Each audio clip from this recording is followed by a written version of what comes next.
Dismemberment. Always fun on Halloween.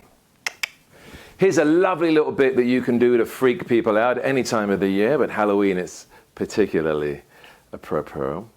What you do is you take your thumb and you put it underneath the napkin like this, and you ask someone, wrap it around, and we're doing this, I'm wrapping up my thumb in the napkin just because I don't want, I need there to be something to mop up the blood if this goes wrong.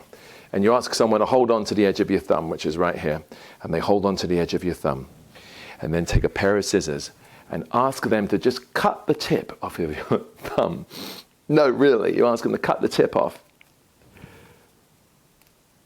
And as they cut through it, it starts to look very, very real, and it starts to feel very, very real. It's kind of gross, especially for the person cutting through your thumb. Here's what you're really doing, though. It's just a piece of carrot. That's all it is, right? So, get yourself some carrots. Now, I used to buy big carrots and then cut a piece to shape, the shape of my finger or the shape of my thumb. But what I discovered was you can often find one that's kind of around about the same size as my finger, because I'm lazy and I don't necessarily want to have to like keep dividing these up and slicing and dicing. So a lot of these organic carrots come around about the same, a good size, around about there. So let's say I was going to do it with my finger. This is all you need. This is all you need. This is all you're set up and ready to go. And you're just holding this in your hand. And remember, you're not doing a magic trick. You're just doing a stunt. So you just hold this in your hand. Take some tissue paper, and remember that you've got this right here, okay? So point your finger, right, or your thumb, depending on what you're going to do. Let's say I was going to do my thumb. I'll be like right here. And now I cover my thumb with the napkin. All that happens underneath the napkin is I go like that, and I just push up the carrot. And that's it. And now I'm holding the carrot like that. Okay? Remember, it should be about there, the same angle as where your thumb was. So if this is held in your fist and you've got your thumb here, what happens is that you just kind of go like that. You can feel it kind of go along and then tuck your thumb out of the way. So that happens under the cover of the napkin. Wrap the napkin around like this.